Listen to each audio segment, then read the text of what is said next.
सूरज ग्रहण का हो गया था, कर लिया था माशाल्लाह। शुरू तो हुआ था खतरनाक था, अच्छा कोरोना।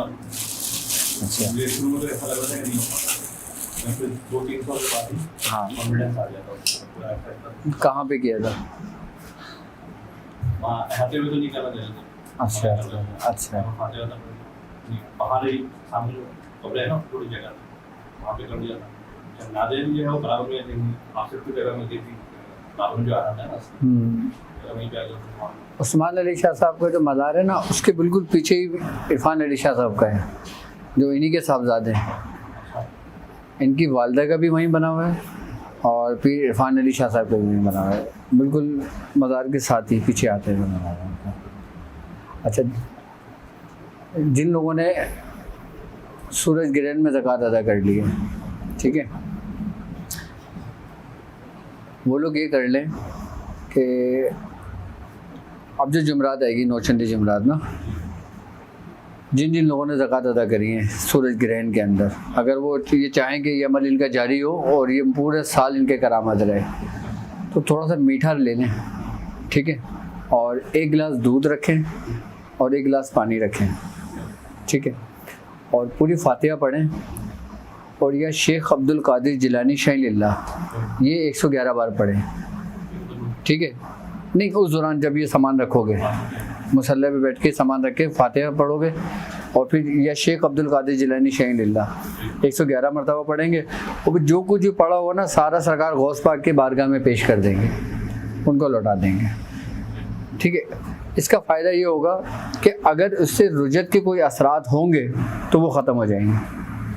इसके जो सूरज और जो अमावस की रात थी, उसके जो नेगेटिविटी की जो रेस होंगी ना, जो असरात होंगी, उसका असर आमिलीन पर नहीं पड़ेगा।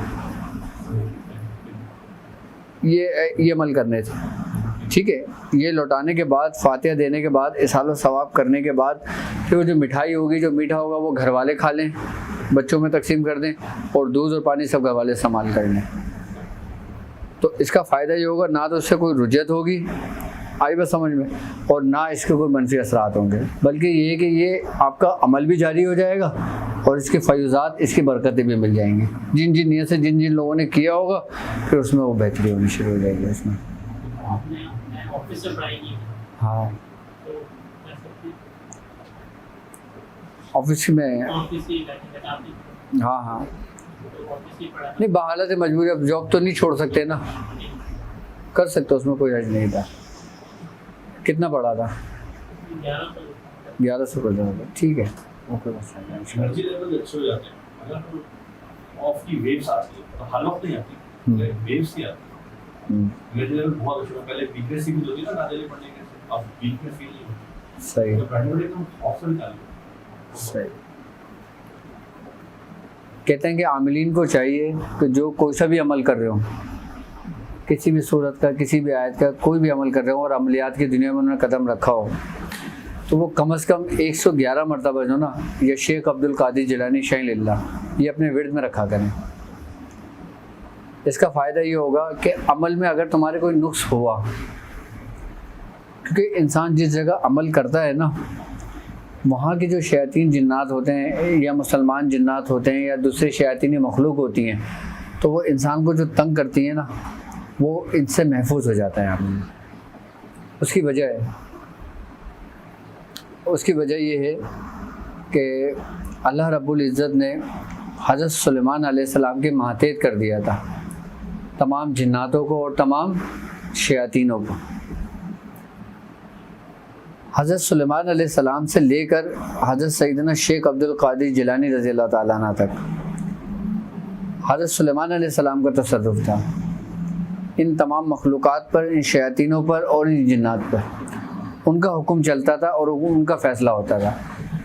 जब हज़रत सैयदना शेख अब्दुल कादिर जिलानी रज़ियल्लाहु ताला अन्हु आप दुनिया में तशरीफ़ लाए, उसके बाद फिर यही तबर्रुकात और यही तसर्रुफ़ात आपको मुंतकिल कर दिए गए, और कहते हैं कि यही तसर्रुफ़ात हज़रत इमाम मेहदी अलैहिस्सलाम तक आपके पास रहेंगे,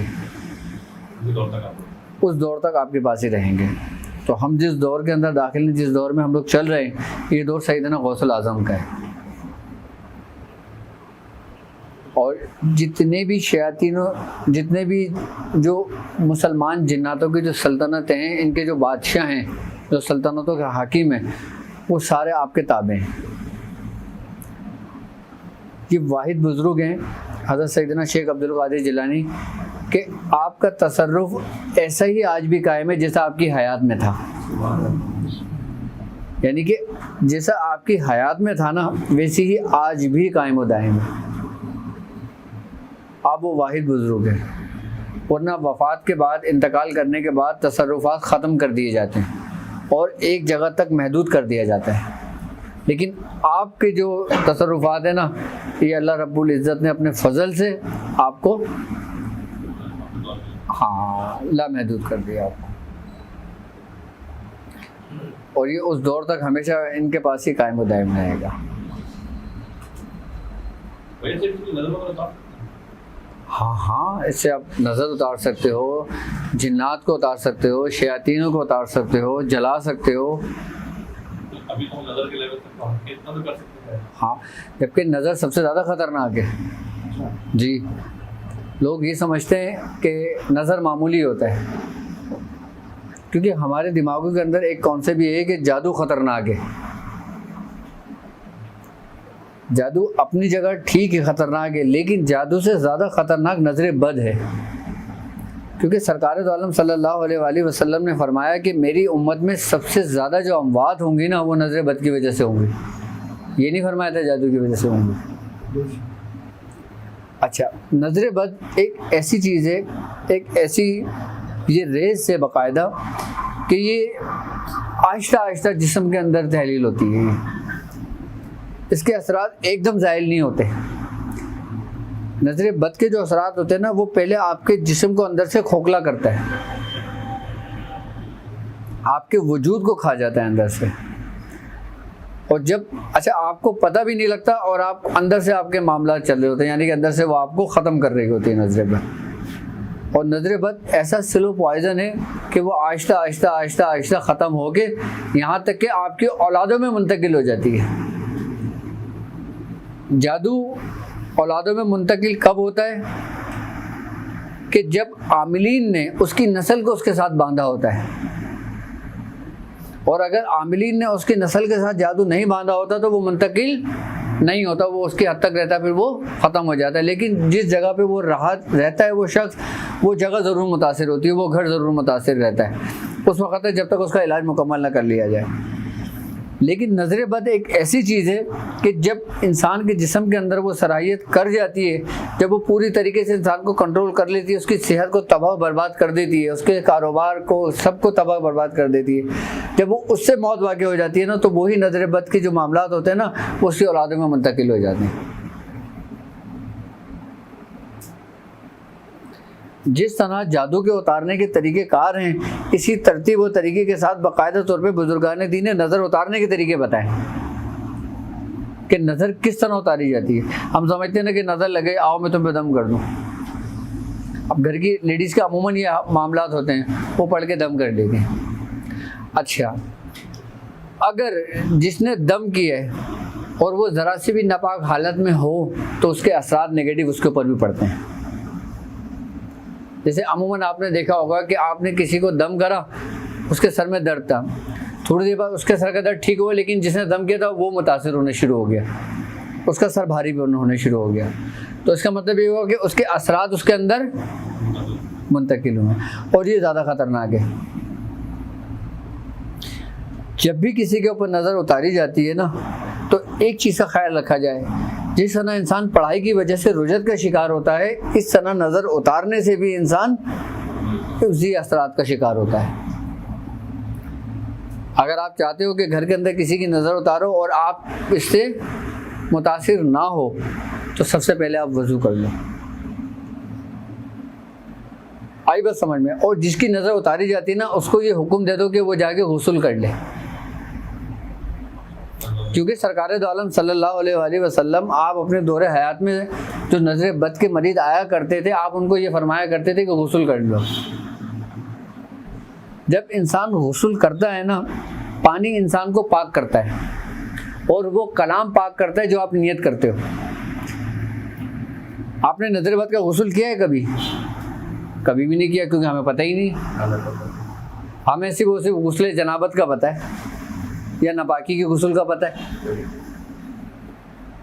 ना हमें तरीक़त के गुस्ल का पता है, ना हमें शरीयत के गुस्ल का पता है, ना हमें हकीकत के गुस्ल का पता है, ना हमें वदानियत के गुस्ल का पता है, ना हमें नज़र बद के उसका पता है कि गुस्ल कैसे करते हैं।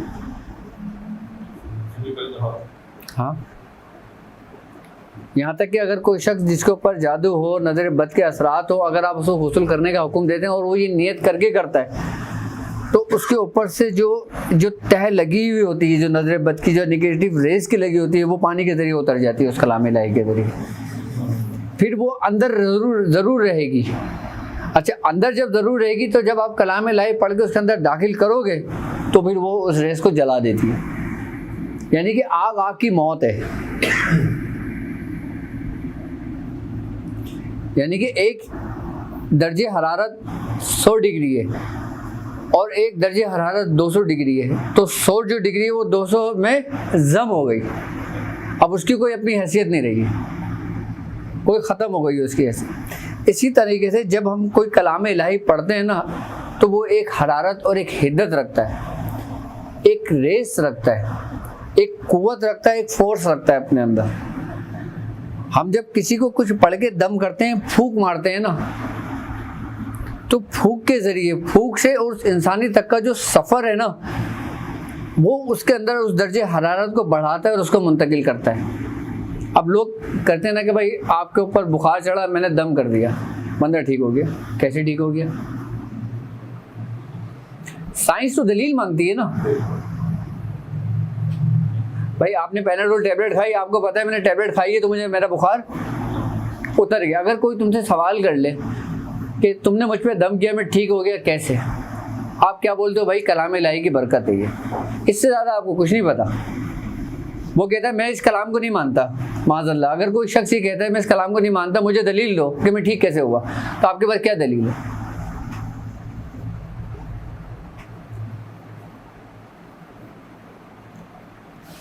आपके पास क्या दलील है? भाई अगर कोई पढ़ा लिखा शख्स है, वो ये पूछ लेता है आपसे कि रूहानी इलाज कैसे कहते हैं, कैसे किया जाता है, कोई ठोस सबूत है आपके पास? अब रूहानी इलाज करने वालों को लोग ज़्यादातर बुरा समझते हैं, आमिलीन हजरात को लोग ज़्यादातर बुरा समझते हैं, और ज़्यादा पढ़ा लिखा तबका इसको बुरा समझता है। क्यों? क्योंकि वो दर बदर की ठोकरें खा चुका होता है। आमिलीन का जहाँ लफ्ज़ आता है ना, वो हमारे दिमाग के अंदर एक खराफात पैदा हो जाती है फ़ौरन। हमारे पास नेगेटिव के असरात हमारे जहन में फ़ौरन ख्यालात आ जाते हैं और हम बुरा सोचते हैं। फिर क्यों? कुछ आमिलीन की वजह से।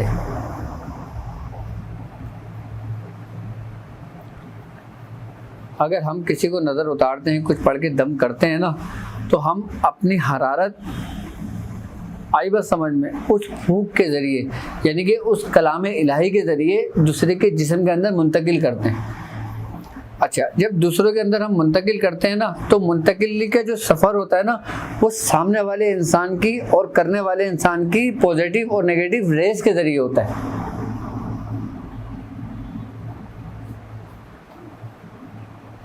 एक शख्स बीमार है, अब वो तुम्हारे पास आता है, तुमसे पूछता है मुझ पे दम कर दो या मेरा इलाज कर दो। आप उस पर दम कर देते हो, इलाज कर देते हो, वो उसको फ़र्क पड़ जाता है। वो कैसे हुआ? ये सारा मामला, सारी जो कैफियत है ना, ये सिर्फ और सिर्फ आपकी तवज्जो के मोहताज होती है। अब सूरह नास अल्लाह का कलाम है ना, सारे सूरह नास पढ़ते हैं। अब सूरह कुरैश अल्लाह का कलाम है ना, सारे सूरह कुरैश पढ़ते हैं। तुम काम करते हो, तुम्हारा हो जाता है, ये करते हैं, इनका नहीं होता। आप करते हो, आप पढ़ के दम के किसी को उसको फ़ायदा नहीं हुआ। इन्होंने पढ़ा, इन्होंने करा, फ़ायदा हो गया। क्यों? आपको सूरह कुरैश पे कोई शक है क्या? बिलीव कितना है? आपको माज़अल्लाह कलाम पे कोई शक है क्या? नहीं। कलाम अपनी जगह बरहक है। पढ़ने वाले की उसकी कैफियत, उसके अफ़ाल, उसके अमाल इस चीज़ के ऊपर बहुत असरअंदाज होते हैं। यानी कि आपका कैरेक्टर। ये शख्स हैं, दुनियादार हैं, इनका रूहानी से दूर दूर तक कोई ताल्लुक नहीं है, ठीक है। मैंने इनको सूरह कुरैश की इजाज़त दे दी, अब इजाज़त इन्होंने मुझसे ले ली, अभी सूरह कुरैश पढ़ते हैं, अपनी दुनियादारी के सारे काम करते हैं, लेकिन इनमें एक अच्छी खास बात ये है कि ये बुराइयों से दूर रहते हैं। इनको ये पता है कि अच्छाई क्या है, बुराई क्या है, इनके दम करने में। और एक शख्स जो 5 वक्त का नमाजी है, सारी ज़िंदगी रोज़े से रहता है, आई बात समझ में, और वो बुराई के अंदर मुब्तला है, उसमें और इसमें ज़मीन आसमान का फ़र्क होगा।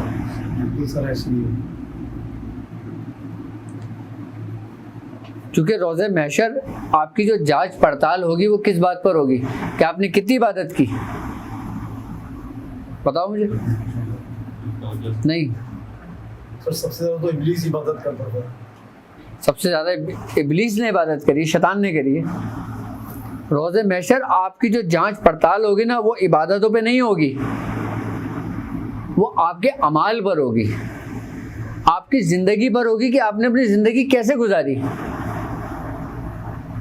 आप खाली 5 वक्त की नमाज पढ़ते हो, समझना मेरी बात, और कुछ भी नहीं करते, आई बात समझ, और शरीयत के अहकाम की पैरवी करते हो, आपको पता है अच्छा क्या है बुरा क्या है, और आप अपनी ज़ात से किसी को नुकसान नहीं पहुंचाते, कोई तकलीफ नहीं पहुंचाते कोई, तो तुम्हारे मामलात अलग होंगे। और एक शख्स जो सारी ज़िंदगी इबादत करता हो, आई बात समझ, और उससे इंसान को तकलीफ पहुंचती हो, चाहे वो काफिर ही क्यों ना हो, चाहे वो मुसलमान ही क्यों ना हो, अगर इख्तिलाफ उसका ज़ाती हो तो उसके सारे अमाल अकारत कर दी जाएंगे, अगर ज़ाती हो तो। और अगर अल्लाह के लिए हो तो कुछ भी नहीं है। तुम्हारा इख्तिलाफ काफिर से तुम्हारे रब की वजह से होना चाहिए, तुम्हारी अपनी ज़ातियत की वजह से नहीं होना चाहिए। अगर तुम अल्लाह के लिए करते हो ना तो तुम कामयाब होगे, और अगर अपनी ज़ात के लिए करते हो कि नहीं ये तो काफिर है, मैं इसका झूठा पानी भी नहीं पी सकता, मैं इसके साथ उठ भी नहीं सकता, मैं इसके साथ बैठ भी नहीं सकता,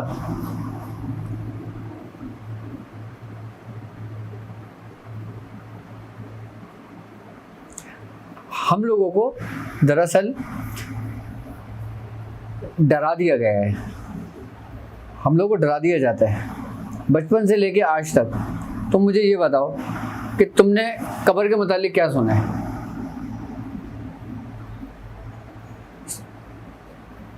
मौत के मुतालिक क्या सुना है?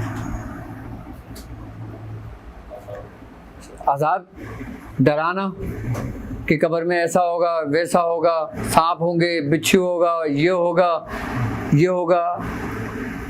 गुनहगार क्यों ना हो, हम अपने रब से मिलेंगे, हम सरकार दो आलम सल्लल्लाहु अलैहि वसल्लम की ज़ियारत करेंगे, वो हमारी शफाअत करेंगे, वो हमें तमाम अज़ाबों से महफूज रखेंगे।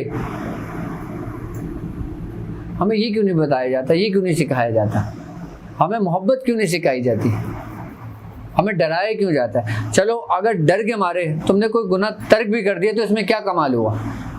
क्या तुमने अपने रब को पा लिया?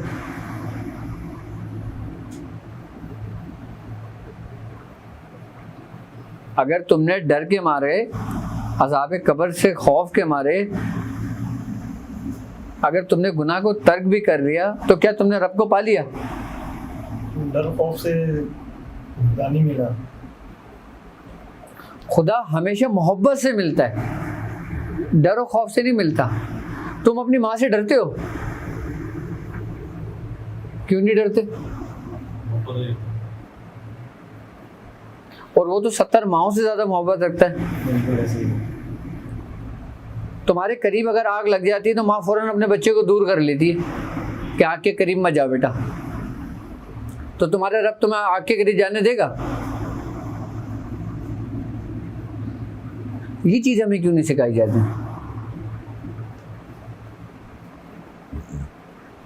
ये चीज हमें क्यों नहीं बताई जाती? हमें सिर्फ डराया जाता है कि जी ऐसा करोगे तो ये हो जाएगा, ऐसा करोगे तो ये हो जाएगा। जैसे पुराने ज़माने में दूसरे मज़ाहिब के लोगों के अकीदा था कि तुम अगर जना करोगे तो तुम बंदर बना दिए जाओगे, तुम अगर ये गुनाह करोगे तो तुम्हारी शक्लें बिगड़ जाएंगी। और ऐसा होता भी था।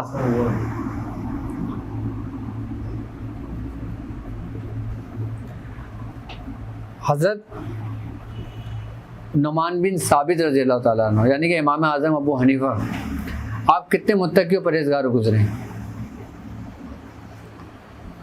यहाँ तक कि आप इमाम कहलाए। आप क्या फरमाते हैं कि अगर नौमान को वो दिन, वो वक्त, वो लम्हे जो हज़रत इमाम जाफ़र सादिक रज़ी अल्लाह ताला ने की सोहबत में मिले, अगर ना मिलते तो नौमान हलाक हो जाता। यानी कि 1-2 साल का अर्सा आपने गुजारा था आपके साथ, बस या कुछ महीने गुजारा था आपने, जबकि आपने अपनी पूरी ज़िंदगी तक़वे में गुजार दी थी। उसके बावजूद भी आप क्या कहते थे, तो हम आम बंदे कहाँ गए थे।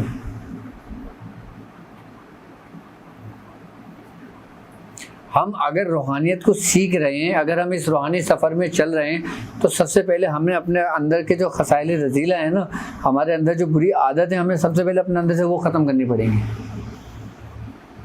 जब हम वो चीज़ अपने अंदर से ख़त्म कर लेंगे ना, फिर हमारा सफ़र शुरू होगा। हम लोगों को धोखा दें, कारोबार के अंदर हम बेईमानी करें, आई बात समझ में, और फिर हम ज़िक्र और अस्कार करें, इबादत करें, तो ज़िक्र और अस्कार इबादत से हमें कोई फ़र्क पड़ेगा, हमें कोई फ़ायदा होगा? तो सबसे ज़्यादा मुतासिर तुम्हें किसने किया, तुम्हारी ज़िंदगी बदली किसने? तुम्हारे अमाल ने। मुझे बोलना नहीं चाहिए, लेकिन फिर भी एक नसीहत के लिए मैं समझा रहा हूँ आपको कि जो यहूदी है ना, ये अगर देखा जाए अपने मामलात में, आई बात समझ में, ये लोग वो लोग हैं कि जिन्होंने हमारी तर्ज़ ज़िंदगी अपना ली और हमें अपना कल्चर दे दिया।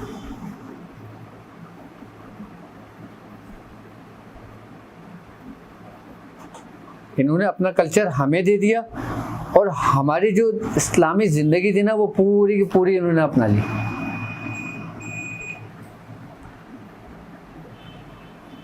इनमें और उनमें सिर्फ और सिर्फ फ़र्क एक नूर का है, जो कलमा है। अगर वो सिर्फ कलमा पढ़ लेना, वो तुमसे बेहतर मुसलमान है। आप बैरूनी ममालिक में रहने वालों से पूछो, वहाँ के कानून का पूछो, वहाँ के रूल्स का पूछो, वहाँ के साथ चलने वाले लोगों का पूछो, वो आपको बताएंगे ये लोग एक बेहतरीन इंसान की ज़िंदगी बसर कर रहे हैं।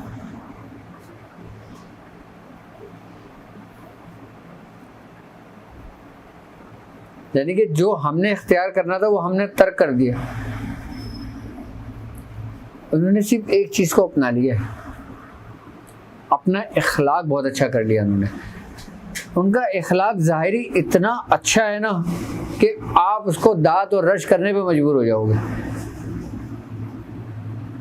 उनका इखलाक इतना अच्छा है, लेकिन उनके जो पुष्प पे, जो पीठ पीछे जो वार करते हैं ना, वो उससे ज़्यादा ख़तरनाक है। क्योंकि नबी करीम सल्लल्लाहु अलैहि वसल्लम ने फरमाया, तुम में बेहतरीन शख्स वही जिसका इखलाक सबसे अच्छा है। यानी कि आप अगर इखलाक अच्छा कर लोगे तो आप हुक्मरानी कर सकते हो।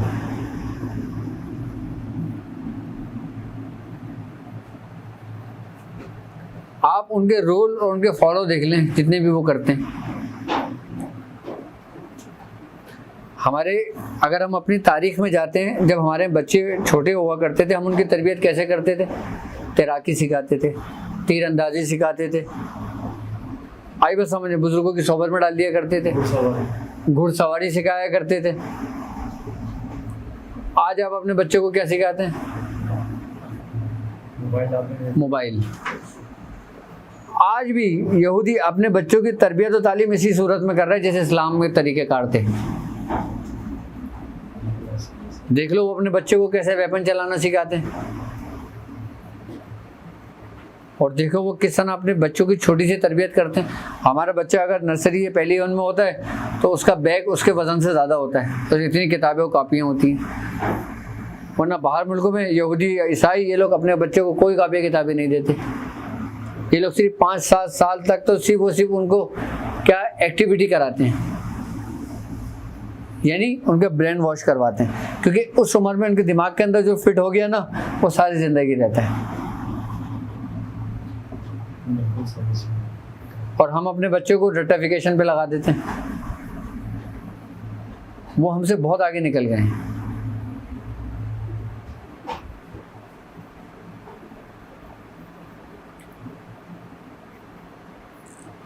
ये सारे के सारे मामला जो ना सिर्फ हमारी अपनी कमजोरी की वजह से, हमें गुलाम बनाने की वजह से। हम ये समझते हैं कि हम सीधे रास्ते पर हैं, हम बेहतर रास्ते पर हैं, हम एहसन रास्ते पर हैं। तुम कुछ भी नहीं पढ़ो, कोई जिक्र नहीं करो, आई बस समझ में, तुम खाली अपना अमाल सही कर लो, अपने फेल सही कर लो।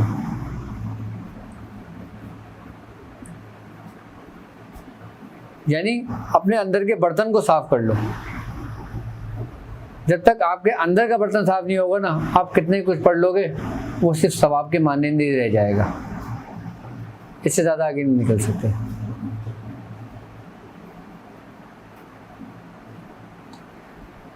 जब इंसान अपने आमाल को दुरुस्त करता है, अपनी ज़िंदगी को इस्लाम के मुताबिक बसर करने की कोशिश करता है, आई बात समझ में, तो सबसे पहले उसको फ़ायदा ये होता है कि उसकी रूह ताकतवर होती है, उसका नफ्स लागर और कमज़ोर होता है। जब रूह आपके अंदर बेदार होती है तो आपके अंदर रूहानियत पैदा होती है। रूहानियत हासिल करने के 2 तरीके हैं,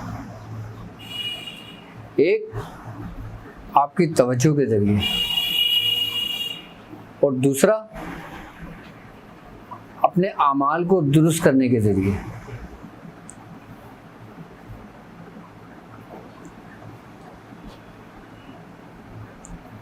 अब कितने गैर मज़ाहिब लोग हैं, जब वो अपने ज्ञान के अंदर बैठते हैं, जब वो मुराकबे के अंदर बैठते हैं, जब वो अपनी रियाजत के अंदर बैठते हैं, तो क्या उनको कमाल हासिल नहीं होता? बिल्कुल होता है। लेकिन उनके कमाल में और तुम्हारे कमाल में ज़मीन आसमान का फ़र्क है। जब रूह हमारे अंदर बेदार होती है ना, फिर वो आपसे कलाम करती है। रूह की जो ज़ुबान है ना, वो सुरयानी ज़ुबान है। कौन सी ज़ुबान है? सुरयानी ज़ुबान है। रूह जब कलाम करती है ना, तो सुरयानी ज़ुबान में कलाम करती है। हज़रत आदम अलैहिस्सलाम की जो ज़ुबान थी ना, वो सुरयानी ज़ुबान थी। आप हज़रत शीश अलैहिस्सलाम से अपनी औलादों से सुरयानी ज़ुबान में गुफ्तगू किया करते थे। यहाँ तक कि बुजुर्गान दीन फरमाते हैं कि फरिश्तों की ज़ुबान भी सुरयानी ज़ुबान है। यहाँ तक कि हमारे कब्र में जब से सवाल होगा ना हमारी रूह से, वो भी सुरयानी ज़ुबान में होगा। जब बच्चा पैदा होता है, क्या जब बच्चा पैदा होता है तो उस वक़्त उसके ऊपर रूह का गलबा होता है, उसके जिस्म का गलबा नहीं होता। 2 साल के अरसे तक, कितने साल के अरसे तक? 2 साल के अरसे तक उसके रूह का गलबा होता है। तो वो जो रूह का गलबा होता है ना, तो वो बच्चा सुरयानी ज़ुबान में आपसे कलाम करता है। किस ज़ुबान में करता है? सुरयानी ज़ुबान में। लेकिन हम उससे नावाकिफ़ हैं।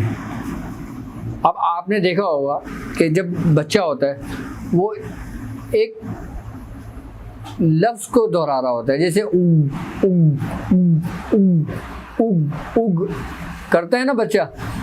उग उग का मतलब क्या है? ये सुरयानी ज़बान का लफ्ज़ है, ये रूह की ज़ुबान है। यानी कि अलिफ और गाइन, उग उग बच्चा करता है ना, इसका मतलब है बुलंद शान वाला। और बुलंद शान वाला कौन है? इसका मतलब है शफीक, शफकत, रफीक, दोस्त। ये सुरयानी ज़बान का लफ्ज़ है। यानी कि रूह उस वक्त जिक्र कर रही होती है। कहते हैं ना कि बच्चों की हिफाजत के लिए फरिश्ते मामूर होते हैं, कि बच्चा अगर गिरता है तो फरिश्ते उसे संभाल लेते हैं, बचा लेते हैं। और बच्चे जो ख्वाब देखते हैं, अगर तुम ख्वाब देख लो ना तो तुम्हारा दिल फट के बाहर आ जाए।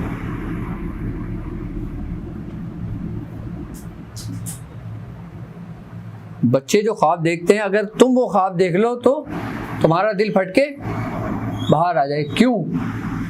क्योंकि उस वक्त उनके ऊपर रूही का गलबा होता है।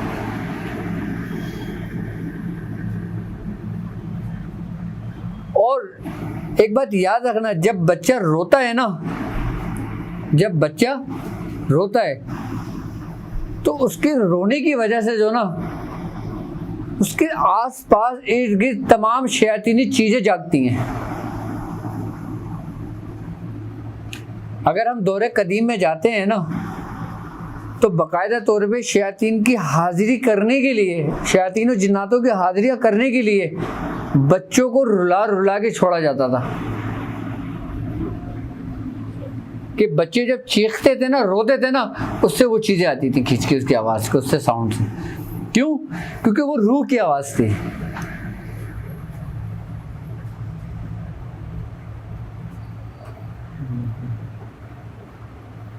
बच्चे जो रोते हैं ना, उससे शैतानी चीज़ें जागती हैं। अगर उसके इर्द गिर्द हों तो हाजिर होती हैं, बच्चे के करीब आती हैं। क्योंकि उस वक्त बच्चा ऐसा होता है जिससे खौल से बाहर,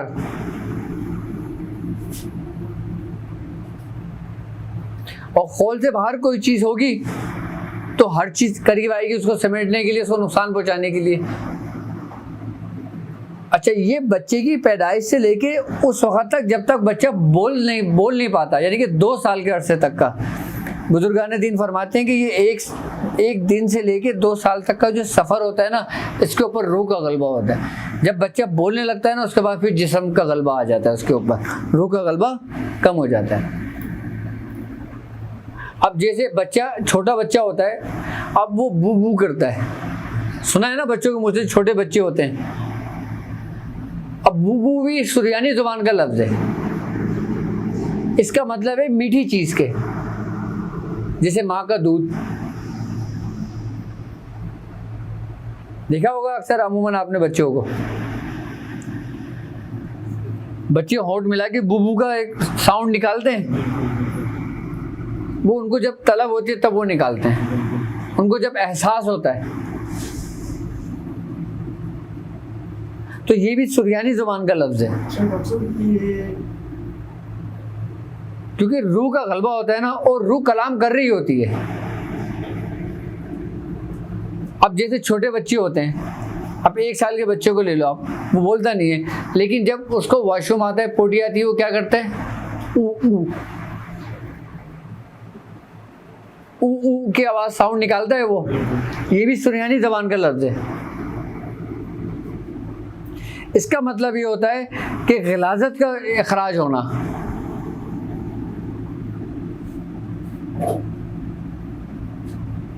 ये सुरयानी ज़बान के साउंड हैं सारे ये, क्योंकि पहले सुरयानी ज़ुबान थी ना। अच्छा, जो हज़रत आदम अलैहिस्सलाम को अल्लाह तबारक ताला ने 700 ज़बानें अता की थी। 700 ज़बानें। हज़रत आदम अलैहिस्सलाम से लेके हज़रत इदरीस अलैहिस्सलाम तक जितने भी अंबिया कराम गुजरे हैं, जितने भी रसूल गुजरे हैं, सब ने सुरयानी ज़ुबान में कलाम किया। हज़रत इदरीस अलैहिस्सलाम के बाद फिर ज़ुबानों में तकसीम हो गई थी। फिर ज़ुबानों में कैसे? कि जब इल्मुल हुरूफ हज़रत इदरीस अलैहिस्सलाम पे उतरा था। हुरूफ का जो इल्म था वो किस पे नाजिल हुआ था?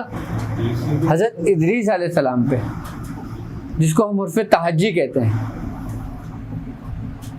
उसके बाद फिर उनसे इबारतें मिलकर फिर मुख्तलिफ ज़ुबान वजूद में आई।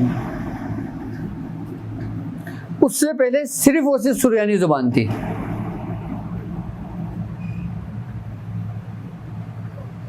हज़रत इदरीस अलैहिस्सलाम के बाद ज़ुबानें चेंज हुई। यहाँ तक के कहते हैं कि अहले दीवान की जो जुबान होती है वो भी सुरयानी है। अहले दीवान समझते हैं? अहले दीवान ड्यूटी वाले लोग होते हैं, ड्यूटी वाले लोग होते हैं। आई बात समझ में? उनकी वो भी सुरयानी ज़ुबान में कलाम करते हैं, लेकिन जब वो दरबार रिसालत में होते हैं तो अरबी ज़ुबान में कलाम करते हैं, क्योंकि सरकार दौर ने फरमाया ना कि मैं अरबी हूँ और कुरान अरबी में। अहले दीवान जब दरबार रिसालत के अंदर दाखिल होते हैं तो फिर वो अरबी ज़ुबान में कलाम करते हैं, और जब वो दूसरे मकामात पर होते हैं तो वो सुरयानी ज़ुबान में कलाम कर रहे होते हैं, क्योंकि वो रूहों की ज़ुबान है। ये हज़रत शेख अब्दुल अजीज़ दब्बाग रहमतुल्लाह अलैह लिखते हैं अपनी किताब में। आप तो यहाँ तक फरमाते हैं कि कब्र के अंदर सवाल भी सुरयानी ज़ुबान में होगा। इंजील जो लफ्ज़ है ये भी सुरयानी ज़ुबान का है। इसके मायने क्या हैं इंजील के? इसके मायने नूरुल ऐन के। अच्छा, जो तौरात है ये इब्रानी ज़बान का लफ्ज़ है, ये इब्रानी ज़बान का लफ्ज़ है। इसका मतलब क्या है? शरीयत यानी कलाम इलाही। अब मशीखा है, ये भी सुरयानी ज़ुबान का लफ्ज़ है, और ये हज़रत ईसा अलैहिस्सलाम का नाम था। इसका मतलब है बड़े आदमी के। मुशफ़ा ये भी सुरयानी ज़बान का लफ्ज़ है, और ये सरकार दो आलम सल्लल्लाहु अलैहि वसल्लम के लिए इस्तेमाल हुआ है। सरकार दो आलम सल्लल्लाहु अलैहि वसल्लम का सुरयानी ज़ुबान में जो नाम था क्या था? मुशफ़ा और मुनहमना।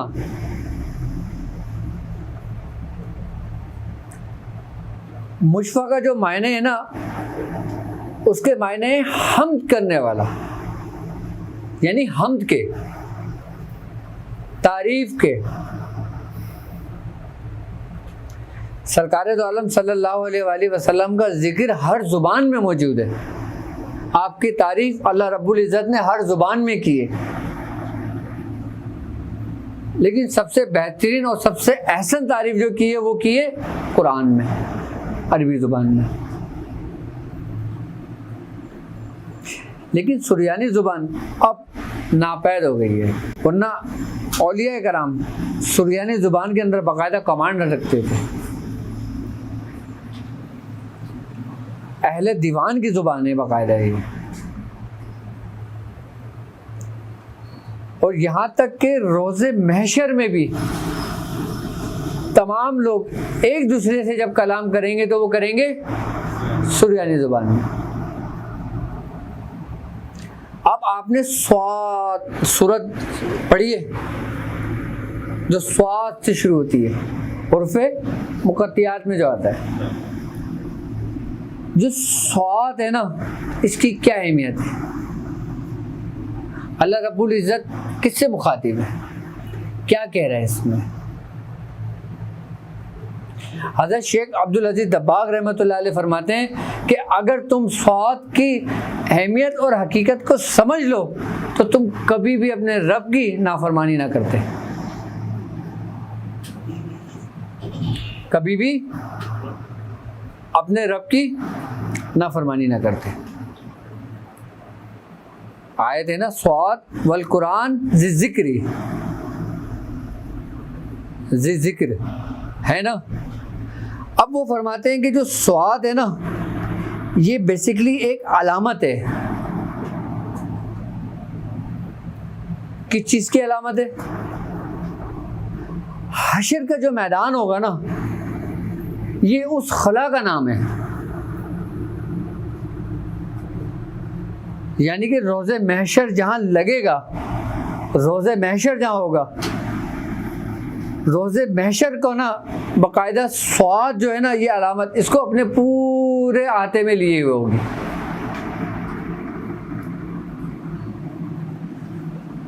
कि रोज़े महशर के अंदर कुफार, मुशरिकीन, मुसलमान, मोमिनीन, अंबिया कराम, औलिया कराम सारे मौजूद होंगे ना। अल्लाह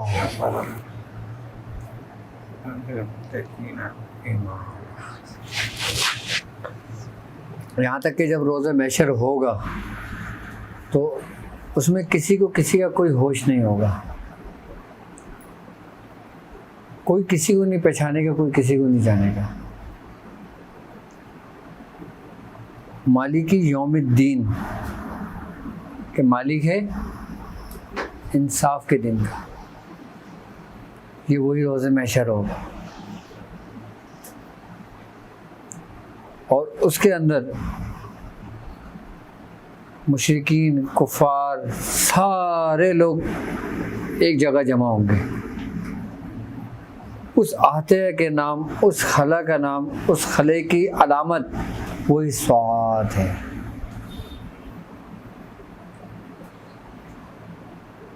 सबसे पहले अल्लाह रब्बुल इज़्ज़त का जलाल होगा,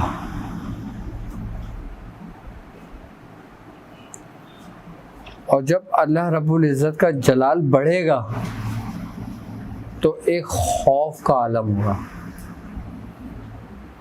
यहाँ तक कि हज़रत आदम अलैहिस्सलाम हज़रत शीश अलैहिस्सलाम के पास जाएंगे अपनी उम्मत के साथ। हर नबी दूसरे नबी के पास जाएगा अपनी उम्मत के साथ कि आप कुछ करें, आप कुछ सिफारिश करें अल्लाह रब्बुल इज़्ज़त की बारगाह में, कि अल्लाह रब्बुल इज़्ज़त का जलाल थोड़ा कम हो। यहाँ तक कि सारे अंबिया कराम मिलकर सरकार दो आलम सल्लल्लाहु अलैहि वसल्लम की बारगाह में आएंगे और फिर आपसे कहेंगे, और फिर सरकार दो आलम सल्लल्लाहु अलैहि वसल्लम दुआ करेंगे, और फिर आप बोलेंगे कि हाँ अब मैं ही शफाअत करवाऊँगा। आप सर सजदे में चले जाएंगे और आप इतना रोएंगे कि अल्लाह रब्बुल इज़्ज़त का जलाल जो है ना वो कम होने शुरू हो जाएगा। और अल्लाह रब्बुल इज़्ज़त फरमाएगा अपने महबूब से, महबूब उठ जाइए। बुजुर्गान दीन फरमाते हैं कि जब अल्लाह रब्बुल इज़्ज़त सरकार दो आलम सल्लल्लाहु अलैहि वसल्लम से मुखातिब होंगे तो उस वक़्त एक हवा चलेगी। क्या? एक हवा चलेगी और उस हवा में एक खुशबू होगी, और जब वो हवा चलेगी तो जितने मोमिनीन होंगे, जितने मुसलमान होंगे, और जितने हज़रत आदम अलैहिस्सलाम से लेकर सरकार दो आलम सल्लल्लाहु अलैहि वसल्लम के आखिरी उम्मती तक जो जो उस खुशबू को सूंघेगा वो दो हिस्सों में तकसीम हो जाएंगे।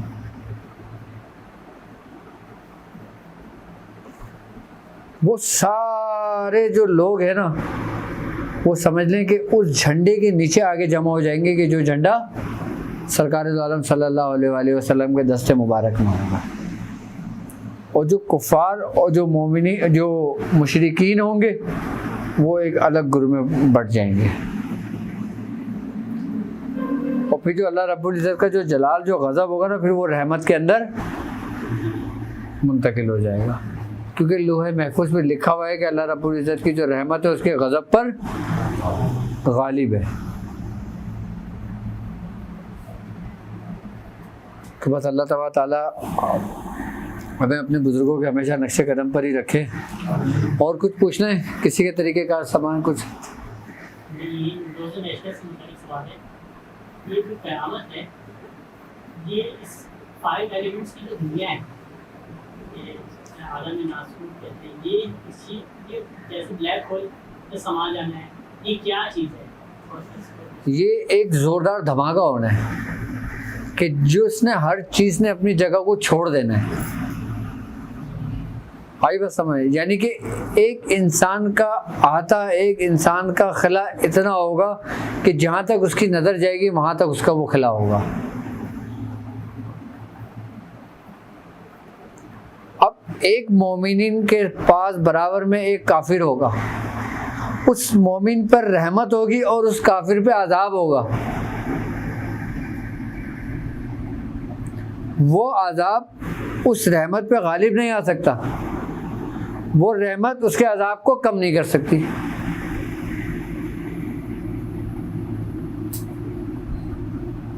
आई बात समझ में?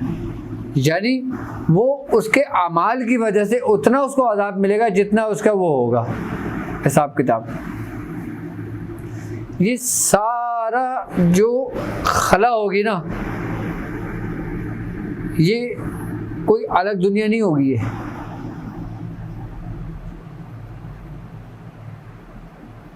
ये कोई अलग दुनिया नहीं होगी। अभी जो मैदान अरफात है, मैदान अरफात ही है ना, कुछ बुजुर्गान दीन फरमाते हैं कि जो उसके ज़र्रे हैं ना, उनको अल्लाह रब्बुल इज़्ज़त इतना हजम दे देगा, इतना हजम दे देगा, वो इतने वसी हो जाएंगे, इतने वसी हो जाएंगे कि हर शख्स की निगाह जहाँ तक जाएगी वहाँ पे उतने उसके सिर्फ एक ज़र्रे का आता होगा। किसका? एक ज़र्रे का आता होगा।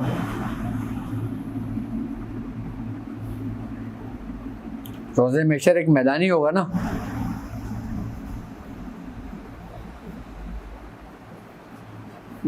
देखो असल दिन वही है, दिन ये नहीं है कि आज इतवार का दिन है तो कल पीर का दिन होगा। सूरज निकलते हैं हम क्या बोलते हैं? दिन हो गया, जबकि दिन नहीं है, ये दिन एक ही है, मालिकी यौमिद्दीन। अभी जो हो रहा है ना, ये लैल और नहार है, यानी कि अंधेरा और उजाला है। यानी कि अंधेरा आया उजाला गया, उजाला आया अंधेरा गया। ये कब तक चलेगा? क़यामत तक। यानी कि जब से दुनिया बनी है अंधेरा उजाला चल रहा है, दिन अभी नहीं आया। दिन एक ही होगा कि जिसकी उसने कसम खाई है, इंसाफ का दिन। फिर जब वो दिन तुलू होगा ना, फिर अंधेरा नहीं होगा। दिन क्या है? दिन तुम्हारे रब का जलवा है, दिन तुम्हारे रब का नूर है, दिन तुम्हारा रब खुद है।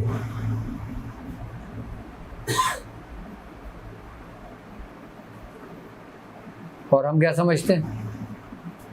हम बोलते हैं ना दिन ब दिन, ये दिन नहीं है। दिन अभी हुआ ही नहीं है, दिन अभी आया ही नहीं है।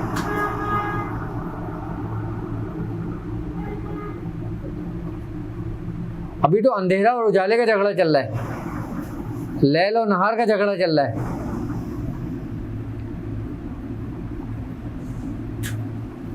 जब दिन तुलू होगा ना, जब वो जाहिर होगा, भाई जाहिर तो होना है ना, वो जितने हिजाबों में छुपा है, जब वो जाहिर होगा तो दिन होगा ना। वो हर दिन तो नहीं होता, तो उसको हर दिन को दिन तो नहीं कहते। दिन वही होगा जो रोज़े महशर होगा, जो मालिकी यौमिद्दीन होगा, जो इंसाफ का दिन होगा, वो खुद ही होगा। हाँ, दो क्वेश्चन है, कंफ्यूजन है थोड़ा सा। आपने फरमाया कि सारा आलम सब कुछ है वो हमारे अंदर है, बिल्कुल ठीक है, सब कुछ हमारे अंदर, बॉडी के अंदर, ये जितना हम बाहर देख रहे हैं सब हमारे अंदर है, ठीक है।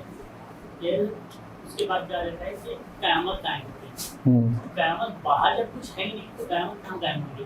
ठीक है, एक मेरी बॉडी है, एक इनकी बॉडी है, इनकी बॉडी अलग है, मेरी बॉडी अलग है, तो फिर इनके लिए क़यामत क्या और मेरे लिए क़यामत क्या? यानी कि फॉर एग्जाम्पल, यानी कि मेरी बॉडी है, अपनी काम मेरे अंदर है, ठीक है, मैं अल्लाह की तलाश में हूँ, मैं अल्लाह को देखना चाहता हूँ, मैं चाहता हूँ मेरे अंदर क्या था, मैं उसी को ही ढूंढ रहा हूँ, मेरा ये सफ़र चल रहा है, तो मेरा ये सफ़र है। फिर मुझे ये शक नजर आता है कि ये भी अल्लाह की तलाश में, ये भी अल्लाह की ढूंढ रहा है, ठीक है, तो इनके साथ भी क़यामत होगी, मेरे साथ भी क़यामत होगी। फिर बाहर क्या चीज़ है? मेरे ये से कंफ्यूजन है। तुमको कहाँ भेजा है? तो तुम इंसान को कहाँ भेजा है? क्यों भेजा दुनिया में? जब सब कुछ इंसान में ही है तो फिर दुनिया में क्यों भेजा? ये सवाल होता है। आई बात समझ में? दुनिया में तुम्हें भेजा तुम्हारी आजमाइश के लिए। उसने कहा ना मैं छुपा हुआ खजाना हूं, उसको तलाश करने के लिए। हम उससे गाफिल हो गए।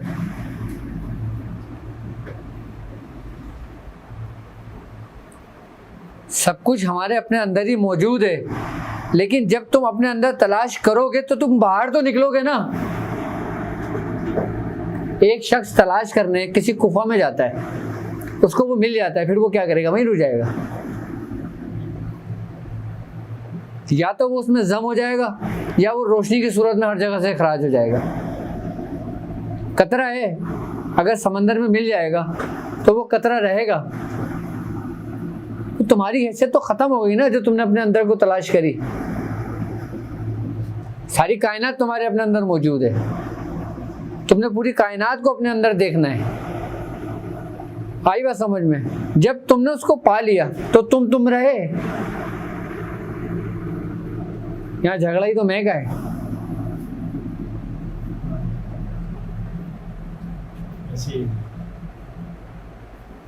यहाँ झगड़ा ही तो मैं का है।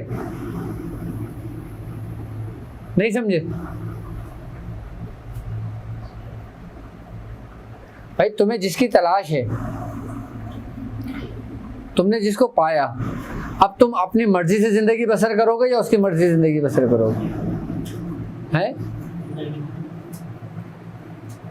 देखो, जब कतरा समंदर में मिला तुम तो खत्म हो गए। तुम्हारा वजूद खत्म, तुम्हारी हैसियत खत्म, तुम्हारा सब कुछ खत्म। तो इसका मतलब है तुम नहीं हो, फिर तुम वो हो। अब मैं इससे ज्यादा खुल के और क्या बताऊं तुम्हें? घर मर्तबा चाहे भाई, ये वही तो है, तुम थोड़ी हो। खूब मिलते हैं यार बद और नेक से हम, तेरे मिलने के लिए तो मिलते हैं हर एक से हम। नहीं समझे? चलो, अब इंसान कुछ और ही हमारी नजर में है। क्या? अब इंसान कुछ और ही, समझना, कुछ और ही हमारी नजर में है। जब से सुना है यार लिबासे बशर में है, तो तुम तो हुई नहीं। ये इसरार, ये राज इतनी आसानी से नेहा नहीं होते। ये पिनाह है, ये पोशीदा हैं, ये महफूज हैं। इंसान को अभी लोगों ने समझा नहीं है। तुम खाली इंसान बन जाओ ना, तुम विलायत के आला दर्जे पे जा सकते, पहुंच गए, समझ लो, पहुंच गए। जा नहीं सकते। अभी हम इंसान ही नहीं बने, अलिफ भी नहीं बने। अलिफ भी नहीं बने। अभी हम इंसान तो बड़ी चीज है, बड़ी चीज है भाई। एक तुम थोड़ा सा ना सोचो कि तुम्हारे रब ने तुम्हें क्यों बनाया? क्या जरूरत थी बनाने की? डॉक्टर साहब, मैं अपनी अंडरस्टैंडिंग बताऊं। हाँ, बेसिकली सूरज, रेनबो, कसो कजा, इसके जो रंग है, जो बात इन्होंने की कि मुझे बनाया और मेरे अंदर ये कैसे और मैं कैसा, तो हमें आंखें दी। वही जो आप वाली बात है, हम इम्तहान में, तो अगर क्या कहते हैं, आपको अगर आंखें दी हैं वो रेनबो देखने के लिए दी, वो कलर उनको डिफाइन करने के लिए कि इसको समझें आप, कुदरत को, नेचर को, मेरे सिस्टम को समझें। तो सिस्टम को जो समझ रहा है, जो बात हो रही है कि सिस्टम को समझें हम, जो हम जिस इम्तहान में जो हमें उतारा गया है यहाँ पर ज़मीन के ऊपर, तो वो जो कलर है वो तो कुदरती कलर है, और आंखें इसलिए दी। और वो जो डिसेबल लोग हैं, यानी कि दिमागी तौर पर माजूर हैं, उनको तो कोई चीज़ भी फर्ज नहीं है, ना रोज़ा, ना नमाज, ना हज। आंखों से नाबीना इसलिए कि वो अनफिट है, वो उस कायनात को समझने के लिए उसको मुबर रहा है वो। तो हम क्योंकि कंप्लीट, इसलिए कि वो जब हम कुर्बानी करते हैं, जानवर भी हमारा हर तरह से परफेक्ट होना चाहिए, कुर्बानी भी उसी जानवर की होती है। तो ये जो हम जिस सिस्टम में, जिस यूनिवर्स में, इसमें हमको अल्लाह के निज़ाम को समझना है। वो डॉक्टर साहब वाली बात, डॉक्टर साहब मुख्तलिफ तरीके से समझा रहे थे। देखो तुम बुजुर्गान दिन की सामान्य हयात उठा कर पढ़ लो। जितने बुजुर्गान दीन, जितने लोग अपने उरूज तक पहुँचे, अपनी इंतहा को पहुँचे, सबके मुंह से क्या कलमा अदा हुआ? किसी ने आना हक का, किसी ने आना कादिर का, किसी ने अजीम का, किसी ने आला का।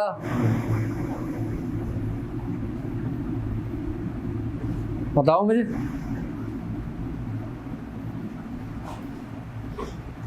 तो फिर ये मामला क्या है, ये माजरा क्या है? नहीं समझे अभी भी ना?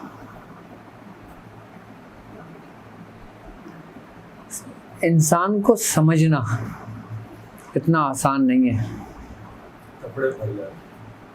जिंदगियां बर्बाद हो जाती हैं सिर्फ इंसान को समझने में। निकल जाए, जिंदगियां बर्बाद हो जाती हैं। वो एक फैज़ अहमद फैज़ का एक शेर था ना कि वो वफा के मोती ढूंढना है, क्या है? मुमकिन है तुझे ये खजाने खराबों में मिले। जो अपनी ज़िंदगी लौटा चुके होते हैं ना, अपने आप को बर्बाद कर चुके होते हैं, उनको तब जाके ज़रा सा कुछ मिलता है। तुम रब को नहीं समझो अपने, तुम रब को नहीं समझ सकते। तुम रब की सिर्फ इबादत करो, बाकी छोड़ दो। तुम्हें जितना हुक्म दिया है तुम्हारे रब ने, तुम उसकी उतनी अताअत करो, बाकी उसको छोड़ दो। तुम खाली इंसान को समझ लो।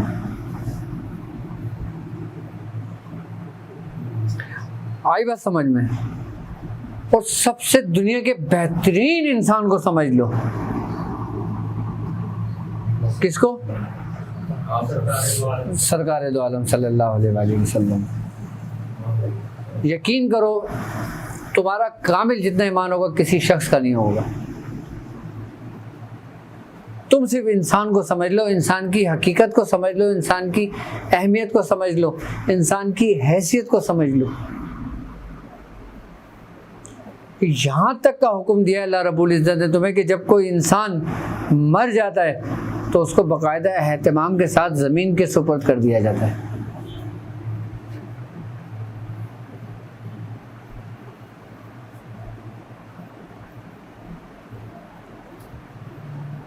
अगर तुम इंसान को समझ गए ना, खाली इंसान को समझ लिया तुमने, तुम्हें मौत नहीं आनी।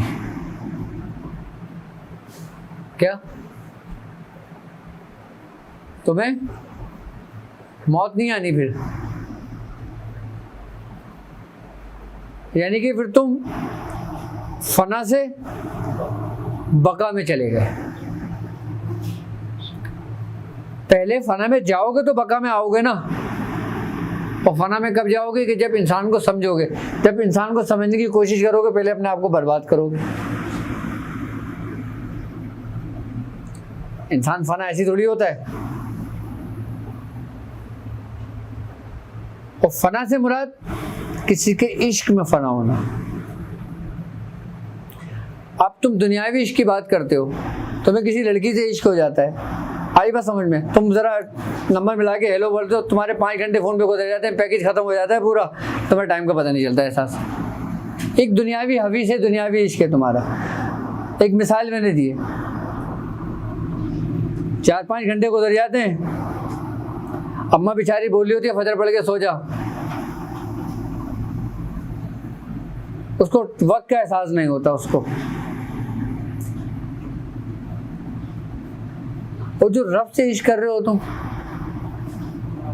उसके इश्क का क्या कमाल होगा फिर तुम्हारे अंदर?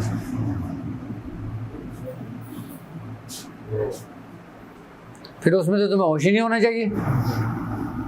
फिर तो हम लोग जितने भी कर रहे हैं सब दावे हैं, सीधा सीधा दावा है ना फिर तो। और दावा सच्चा भी हो सकता है, दावा झूठा भी हो सकता है। अगर दलील है तो सच्चा है और दलील नहीं है तो झूठा है। दलील क्या है? तुम्हारा फ़ेल, तुम्हारा किरदार, तुम्हारा अमल, ये दलील है इसकी। ये दलील नहीं है कि मैं तुझसे इश्क करता हूँ। सहाबी ने फरमाया या रसूल अल्लाह मैं अल्लाह से इश्क करता हूँ। सरकार दो आलम ने क्या फरमाया कि मुसीबत के लिए तैयार हो जाओ क्योंकि इश्क बला के साथ है। आजमाइश के लिए तैयार हो जाओ क्योंकि इश्क बला के साथ है। एक सहाबी खड़े हुए, फरमाया या रसूल अल्लाह मैं आपसे मोहब्बत रखता हूँ। आपने फरमाया फ़ुक्र के लिए तैयार हो जाओ। यानी कि इंसान को अगर तुमने समझना है तो अपनी ज़ात अपनी हस्ती को मिटाना होगा।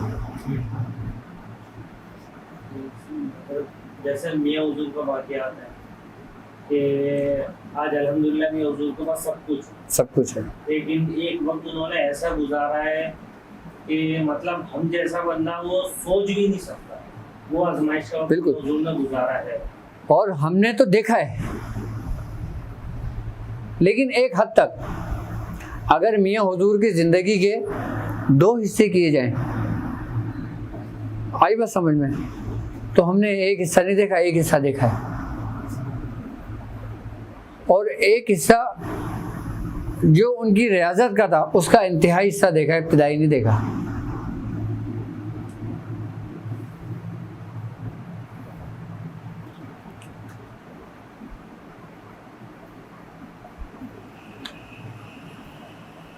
तो इश्क किसके साथ है? और जो तुम अपने रब से इश्क करते हो तो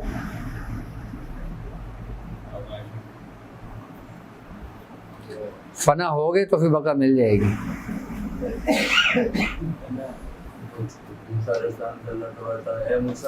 गोश्त लेके आओ इंसान, बिल्कुल ढूंढ रहे हैं।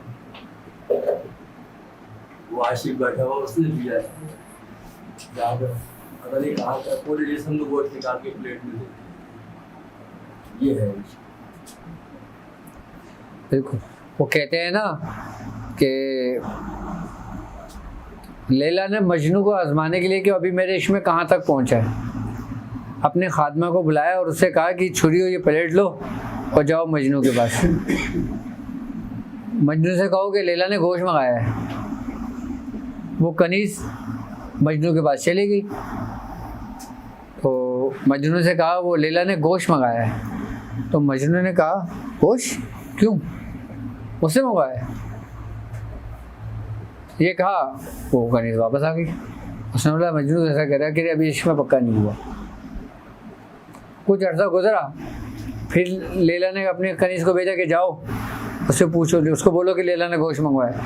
अब वो गए उसके पास मजनू के पास, उसने बोला लैला ने गोश्त मंगवाया है। मजनू ने कहा कहाँ का, हाथ का, पैर का, सीने का, कहाँ का? उसने कहा अच्छा मैं पूछ के आती हूँ लैला से। वो लेके दोबारा चले गई। उसने लैला से कहा कि वो तो ऐसे बोल रहा है कि कहाँ का गोश्त चाहिए। उन्होंने कहा अभी पूरा नहीं हुआ। कुछ वक्त गुजरा, फिर लैला ने कहा कि अब जाओ, अब शायद वक्त हो गया हो।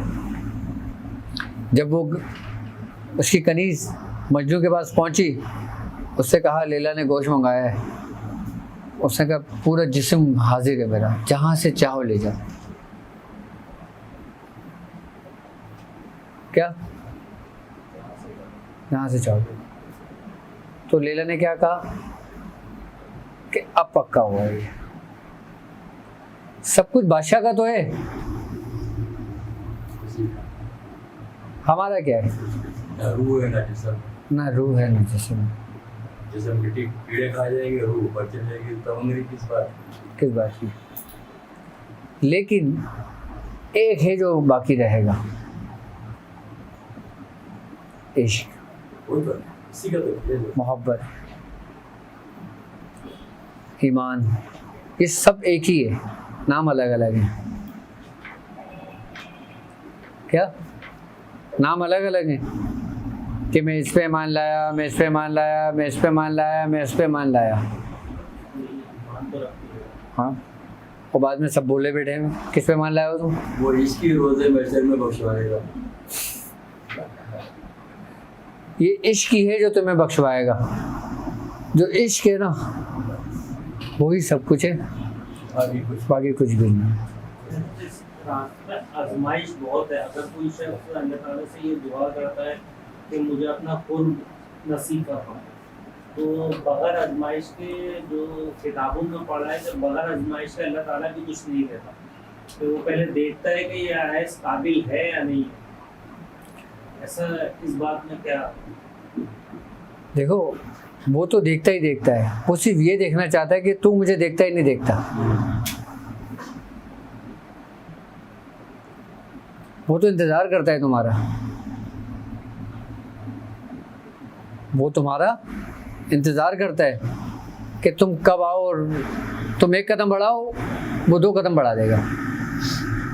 वो तो तुम्हारा इंतज़ार कर रहा है, वो तो तुम्हें देने के लिए बैठा, वो तुमने बनाए तुम्हारे लिए, सब कुछ रखा ही सब कुछ तुम्हारे लिए। भाई मैं एक महल बनाऊं तुम्हारे लिए, आई बस समझ में। अब तुम बोलो यार मुझे पता नहीं मिलेगा नहीं मिलेगा, अब महल देने से पहले मुझे पता नहीं क्या कीमत अदा करनी पड़ेगी इसकी। तो ये हमारे अपने अंदर का वो है, एक खलिश है जो हमें आगे बढ़ने से रोकती है। अच्छा, इसकी इब्तिदा तुम्हारे शेख से होती है। तुम्हें अगर अपने आप को आजमाना हो ना कि तुम्हारे अंदर ईमान कितना है, आई बस हमें, तो तुम अपने अंदर अपने शेख की मोहब्बत देख लो।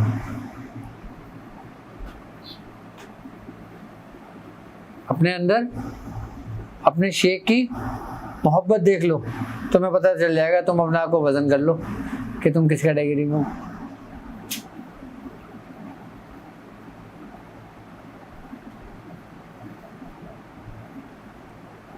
क्योंकि तुम्हारी इब्तिदा है ये, जहाँ से इब्तिदा है वहाँ की इंतहा है।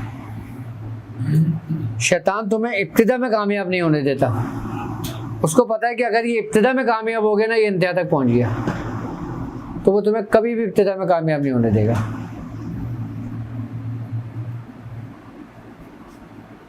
बहुत बड़ी लड़ाई। आप जुनून में सब कुछ कर लोगे, आपके अंदर एक जुनून होगा ना, आप सारा सफर तय कर लोगे। और अगर जुनून नहीं है ना, आप कोई सफर तय नहीं कर सकते। जुनून के लिए करबला का होना लाजिम है। देखो, खिरत यानी अकल, खिरत तो रेत की दीवार ही हुई साबित। करबला जो हुई थी, खिरत तो रेत की दीवारी हुई साबित, जुनून को हमने मगर पायदार देखा है। कोई शक, कोई शक। यानी कि जुनूनी था ना, जो हद से इंतहा पहुंचा देता है। बस। और एक बात याद रखना, जिससे इश्क होता है ना, चाहे वो जुनून की हद तक हो, किसी भी हद तक हो, वो तुम्हें गुमराह नहीं होने देता। बैठे ना आपके साथ, वो कभी भी गुमराह नहीं हो जाएगा। कैसे हो? एक गुजारिश, अंदर की सफाई कैसे होगी? अंदर की सफाई कैसे होगी? अंदर की सफाई जब तक तुम्हारा शेख नहीं चाहे नहीं हो सकती।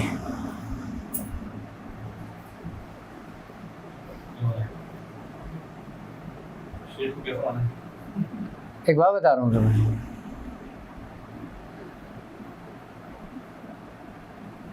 अंदर की सफाई तवज्जे इस्लाही से होती है।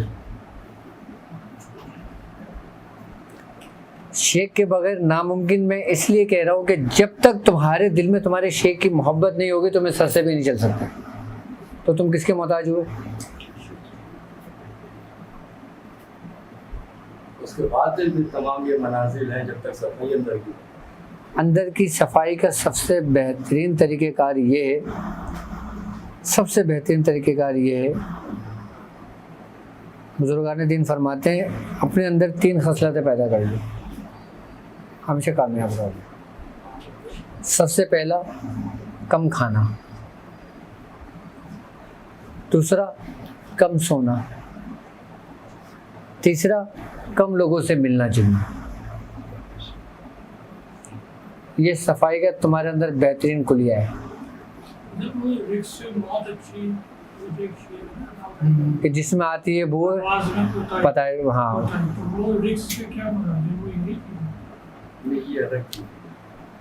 बताता हूँ मैं उसका भी। क्या कुलिया है? कम खाना, कम सोना और कम लोगों से मिलना जुलना, और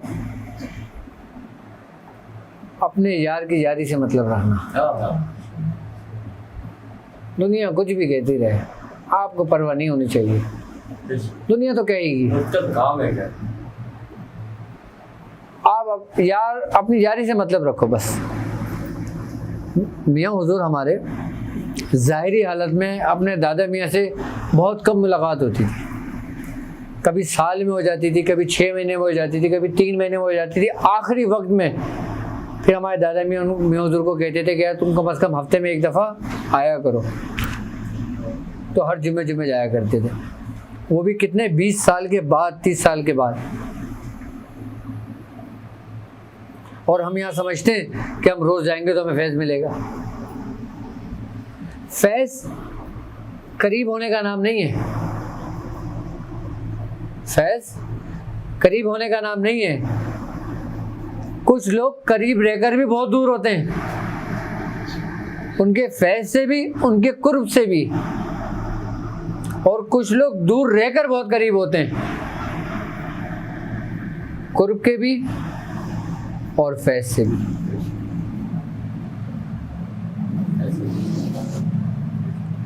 करीब होने का मतलब उनकी याद से गाफिल ना होना है। जिस दिन तुम उनसे गाफिल हुए, तुम उनसे दूर हो गए। कभी अपने शेख से गाफिल ना होना। जब तुम्हारे अंदर ये सफ़त पैदा हो जाएगी ना, फिर तुम अपने 1 लाख भी मुरीद होंगे ना, उनसे गाफिल नहीं होगे। क्या 1 लाख भी अगर तुम्हारे मुरीद हुए ना, तुम उनसे गाफिल नहीं होगे। लेकिन इब्तिदान क्या है? अपने शेख से नहीं गाफिल होना। अपने शेख से गाफिल होने का मतलब कि उसकी अमानत की हिफाजत करना। उसकी अमानत का मतलब उसने जो तुम्हें असबाग दिए, उसने जो अपनी मोहब्बत तुम्हारे दिलों में डाली है, उसकी हिफाजत करना। जब तुम इनसे गाफिल नहीं होगे ना, तो फिर तुम किसी भी चीज़ से गाफिल नहीं हो सकते। तुम इससे गाफिल हुए, दुनिया की हर चीज़ से गाफिल हो जाओगे। मैं अपना मामूल बताऊं, आज मुझे 22 साल हो गए। 22 साल तक मैं अपने मामला से कभी भी गाफिल नहीं हुआ। मैं सफ़र भी मैंने लोगों के साथ किया, जहाँ भी होता था। हमारा जब टाइम होता था पढ़ाई का, हम अपना पढ़ने बैठ जाते।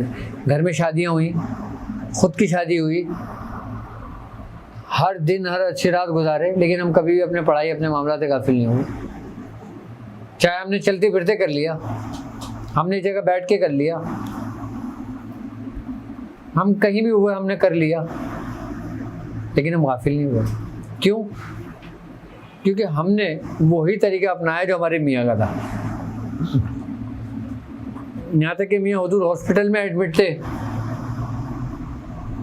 वो अपने मामला से गाफिल नहीं थे।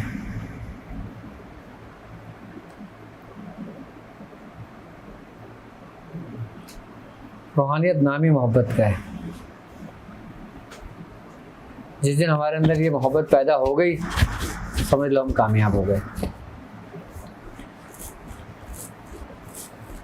डॉक्टर मैं हाँ, बात हो रही थी नजरे बद, तो ये कि पता कैसे चलेगा कि ये शख्स, ये जो भी है, मुझे या किसी को भी नजरे बद से देख रहा है? तो ऐसा कोई है कि हमें पता चल सके? देखो जब हाँ, उसका और उसकी सिम्टम्स क्या हैं जिसको नजरे बद लगती? लाजिम बात है, चेंज, कुछ ना कुछ चेंजेस आती हैं उसके अंदर, पता चल जाता है कि नजरे बद लगी।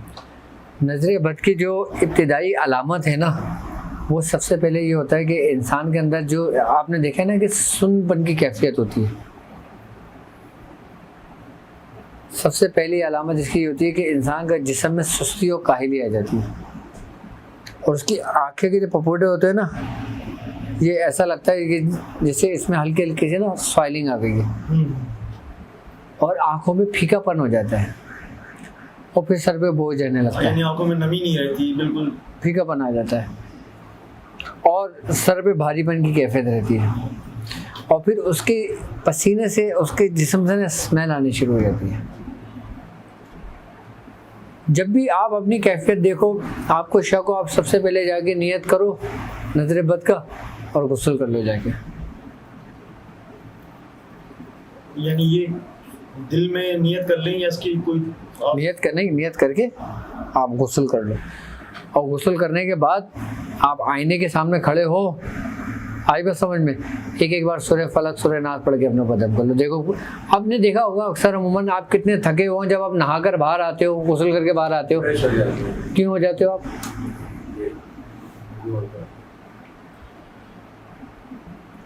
इसलिए हो जाते हो कि आपके ऊपर जो बोझ होता है, आपके ऊपर जो नेगेटिविटी के असरात होते हैं, वो सब उतर जाते हैं आपके जिस्म से,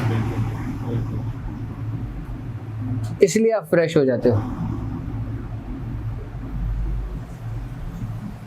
अगर नहाने का सिस्टम अगर ना होता ना, पानी का सिस्टम अगर ना होता, तो इंसान की जिंदगी नामुमकिन थी। आज मैं आपको एक बात बताऊं, ये पानी जो है ना, ये अल्लाह के राज़ों में से एक राज है, ये आब हयात है। जब आपको कभी डर और खौफ हो, आप अपने पास पानी रख लें,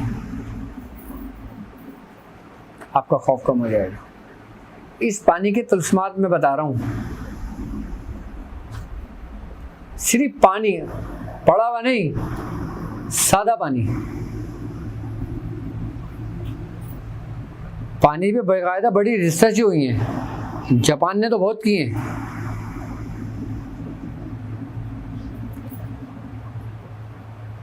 और जब हम पानी पे दब करते हैं, कुछ पढ़ते हैं, वो तुम्हारे लिए आब हयात बन जाता है। अभी ये सिर्फ पानी है, जब तुमने कलाम इलाही पढ़ के दम किया, वो मरीज के लिए आब हयात बन गया। तुम्हें डरो खौफ हो, तुम पानी दम करो और पी लो, तुम्हें सुकून से मिल जाएगा। और वही पानी अपने चेहरे, अपने सर पे लगा लो, सुकून मिल जाएगा तुम्हें। और जिस जगह तुम्हें एहसास हो कि कमरे के अंदर कोई चीज़ है, आप उसी वक्त पानी में जग लो, पूरे घर में छिड़क दो, वो चीज़ घर छोड़ देगी।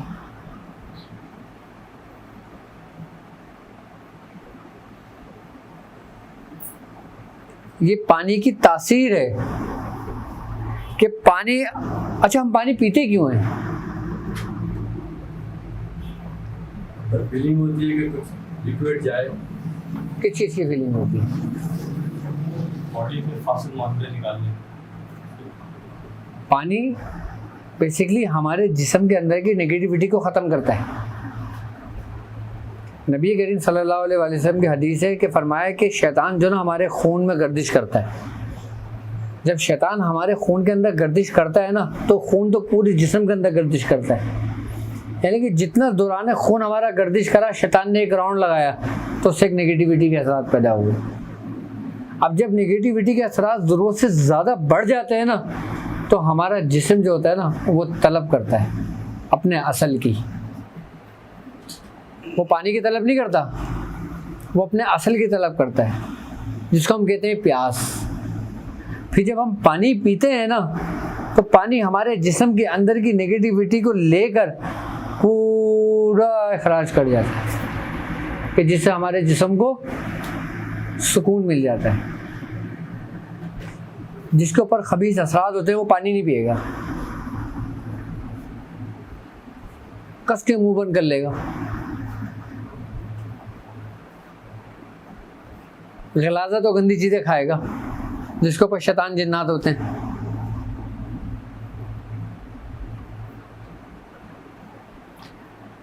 एक केस मेरे पास ऐसा आया, वो केस था जर्मनी का था। आप यकीन करोगे, उसके घर वालों ने मुझे वीडियो कॉल पे मेरी बात कराई। उसको दिखाया उसकी कैफियत। जो फजला होता है ना, फजला वो खा रहा था।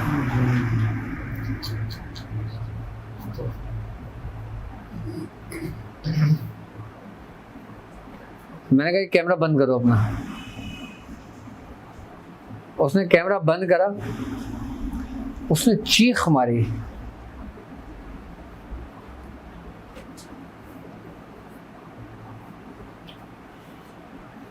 वो बेहोश हो गया।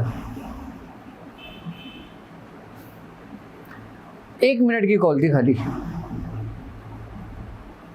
चीख मारी, बेहोश हो गया। उसके बाद उसके घर वालों का फोन आया, कहने कि भाई ये तो ऐसा लग रहा है जैसे ये खत्म हो गया, मर गया। मैंने कहा नहीं, तुम जितने पानी की बाल्टियां भर भर के उसको पर डाल सकते हो डालो उसके जिस्म में पूरा, इसको इतनी जल्दी होश नहीं आएगा। उसके घर वालों ने जी वो कहा कि हम इसके रस्सियाँ मतलब खोल दें, जो जंजीर बंदी हुई है इसके पैर में। हमने कहा खोल दो। मैंने कहा जितना पानी डाल सकते हो डालो। उन्होंने 8-10 बाल्टियाँ ला के उसको भर के डाल दी भर के। आधे घंटे बाद उसको होश आया। होश आने के बाद उसने अपनी हालत देख रहे, मेरी हालत क्या है। और खुद ही उठा, नीचे गया, जाके नहाया, गुस्ल करा, कपड़े पहना, बाहर चले गया सुबह।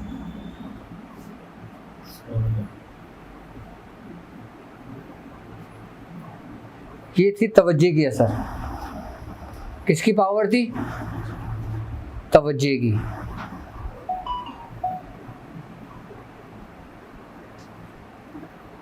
कि इंसान कहीं भी हो, तवज्जे सफ़र की मोहताज नहीं है, फासलों का मोहताज नहीं है। तवज्जे ऐसे सिमटते हैं जैसे तुम और मैं है।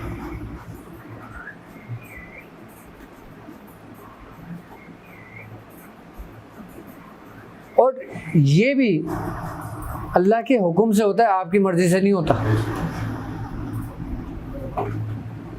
किसके हुक्म से होता है? आपकी मर्जी से नहीं होता। मैं खुद भी मोहताज हूँ पानी का, कि मैं उठ के पानी भी नहीं पी सकता कि जब तक मेरे रब का हुक्म ना हो। तो पानी हमारे जिस्म के अंदर की नेगेटिविटी को ख़त्म करता है। जब वो नेगेटिविटी को ख़त्म कर देता है तो जिस्म में पानी कहीं तो जमा होता है ना, स्टोर होता है ना, फिर वो किसी सूरत में निकलता है। यूरियन हराम है, वो सारे वही नेगेटिविटी को निकाल देते हैं। अच्छा, कुछ पसीने के जरिए निकल जाता है पानी।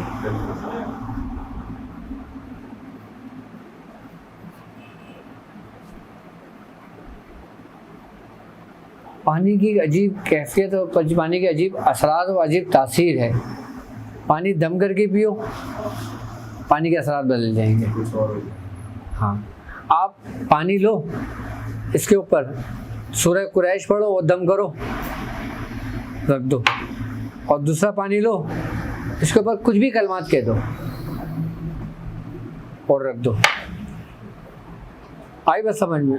और आप ये ख्याल रखोगे यार इस पर मैंने कुछ शिरकिया कलमात कहे हैं तो मुझे नुकसान देगी, और अगर मैं इसको पिला दूंगा इसको नुकसान देगा। आई बस समझ में। वो पानी अगर इनको पिला दिया जाए ना तो उनको नुकसान होता है। डॉक्टर साहब, आपने मुझे सूरह कुरैश पढ़ने के लिए कहा था, स्टिल मैं पढ़ रहा हूँ। तो पहले दिन ही मैंने जब उसको पढ़ा 70 टाइम्स नमाज के बाद, मगरिब के बाद, तो मैंने आपसे जिक्र, मेरी सिस्टर मुझसे बाहर है, मेरी और यानी फैमिली का ऑलमोस्ट बाहर है। तो मुझे ऐसा महसूस हुआ जब मैं पढ़ना शुरू हुआ, मैं तो हाथ पर मैं पढ़ रहा था तो मुझे ऐसा लगा जैसे मैं वहाँ मौजूद हूँ। मैंने आपसे पूछा भी था कि ये क्या है, तो बिल्कुल मुझे ऐसा लग रहा था मैं बच्ची छोटी अपनी भांजी उसको मैं गोद में लेके, तो इससे पहले तो मुझे कभी भी ये फीलिंग्स नहीं आई थी। असल में मैंने कहा ना कि इजाज़त और मोहब्बत इंसान को कामिल करती है। तो कुरान मजीद में मौजूद पहले से थी। बेशक है, बेशक, इसमें कोई शक नहीं। सूरह कुरैश को लोग अभी समझे नहीं है। तो मुझे क्या कहते हैं, देर से पता, मैं कह रहा हूँ ना, सूरह कुरैश को लोग समझे नहीं है अभी। जिन जिन लोग सूरह कुरैश को समझ लेंगे ना, उस वक्त वो नज़र की हालत में भी होंगे ना, तो वो सूरह कुरैश पढ़ रहे होंगे। ऐसी है सूरज ग्रहण। मुझे मेक श्योर करना है कि मेरे पर नजर बद नहीं है, तो किसी खास फिट में नहीं नजर को सही फुल का होता भी है या किस बात की है कुछ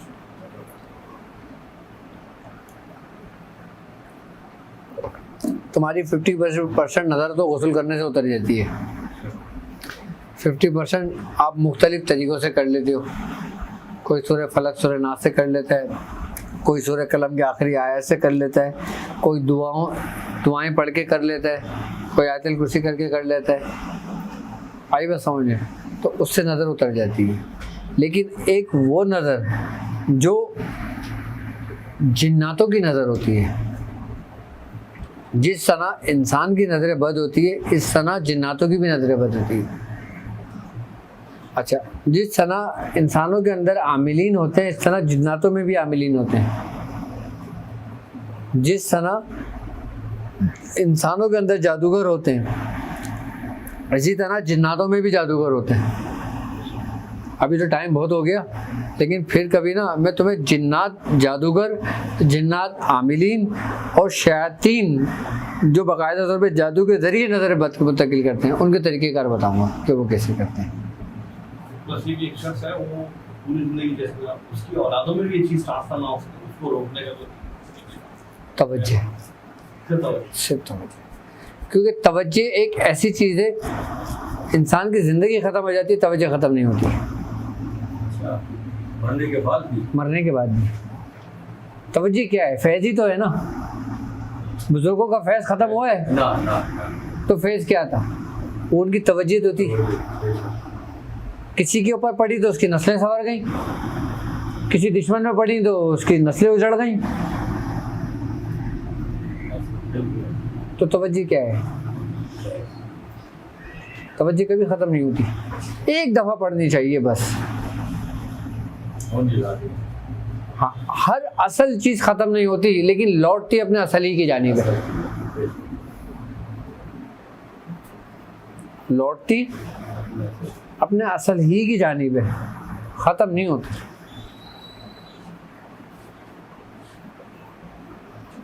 हम आए हैं ना, तो हम अपने असल की तरफ लौटेंगे, ख़त्म नहीं होगा कोई भी।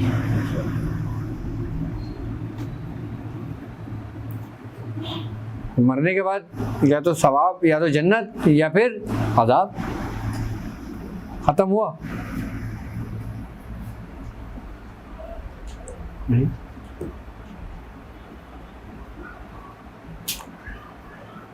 अपने आप को, अपने तरीके को आप रोज़ाना एक काम कर लिया करो। जब बिस्तर पर लेटा करो ना, अपना तज़किया कर लिया करो कि आज तुमने क्या किया। किसी को तकलीफ़ पहुंचाई, किसी को धोखा दिया, किसी के साथ फरेब किया, किसी को नुकसान पहुंचाया, सिर्फ इस चीज़ का तज़किया करा करो। इस चीज़ का नहीं कि तुमने अच्छे काम क्या किए। अच्छे काम का कभी नहीं करो, हमेशा नेगेटिव काम का पहले कर लो। फिर जब तुम तज़किया करोगे, तुम्हारे हिस्से में 6 पॉइंट आएंगे, कल 5 आएंगे, फिर 4 आएंगे, फिर 2 आएंगे, फिर 1 आएगा, फिर एक दिन आएगा कोई भी नहीं होगा। कमाल हो जाएगा। कमाल हो जाएगा। आपने अपनी इस्लाह कर ली, पूरी अंदर की सफाई कर ली, जो आप पूछ रहे थे। बस अपना तज़किया ही सब कुछ है। बस कि तुमने आज क्या किया। हाँ, एक बड़े तो गुस्ल कर लेंगे, हाँ। छोटे बच्चे होते हैं उनको नजर रखते हैं, तो कहते हैं उनको नहला देंगे। हाँ, उनको नहला दो बच्चों को, और क्या करोगे। अच्छा, बच्चों के ऊपर मैंने तुम्हें बताया ना कि रूह का गलबा होता है, जिस्म का गलबा नहीं होता। नजर बद जिस्म को मुतासिर करती है, रूह को नहीं। आई बस समझ में। इसलिए बच्चे इससे मुबर्रा होते हैं, बड़ों पे लाजिम होता है। और बच्चों को भी दिला दो अच्छी बात है, लेकिन सर्दी देख लेना हवा, एकदम ऐसे निलवा दो, ठंड में नमूनिया करवा दो, वो बेचारा नजर से ना मरे, उससे मर जाए। बिस्मिल्लाहिर्रहमानिर्रहीम। सुभानअल्लाह बारकम यार तो ही, सुभानअल्लाह बार खुशाई शिकार तो ही, सुभानअल्लाह बहुरमत कुन फयकुन, सुभानअल्लाह मुराद मन हासिल कुन। या इलाहुल आलमीन, या इलाहुल आलमीन, तेरा ज़िक्र किया गया, तेरे दोस्तों को ज़िक्र किया गया। या इलाहुल आलमीन इसमें गलती कोताही हो गई तो अपने रहम करम अपने फ़ज़ल से माफ़ फरमा। या इलाहुल आलमीन, या इलाहुल आलमीन, या इलाहुल आलमीन हम सब पर अपना रहम करम अता फरमा। या इलाहुल आलमीन वबाओं से, बलाओं से, मुसीबतों से, हासिदों के हसद से महफूज फरमा। या इलाहुल आलमीन नज़र बस से, जादू के शर से, शयातीन के शर से, मुनाफिकतों की मुनाफिकन से महफूज फरमा। या इलाहुल आलमीन जो बीमार है उन्हें सेहत तंदुरुस्ती अता फरमा। या इलाहुल आलमीन जो परेशान है उनकी परेशानियों को दूर फरमा। या इलाहुल आलमीन जिस शख्स ने जिस दुआ के लिए कहा है बारी ताला उसके नेक तमन्नाओं को, नेक ख्वाहिशात को पूरा फरमा। या इलाहुल आलमीन इन चंद लोगों को उन चंद लोगों में शामिल फरमा जिनसे तू राज़ी हुआ, जिनसे तू राज़ी हुआ, जिनसे तू राज़ी हुआ। सुभान रब्बिका रब्बिल इज़्ज़ति अम्मा यसिफून वस्सलामु अलल मुरसलीन वल्हम्दुलिल्लाहि रब्बिल आलमीन। बरक ला इलाहा इल्लल्लाह मुहम्मदुर रसूलुल्लाह सल्लल्लाहु तआला अलैहि वसल्लम।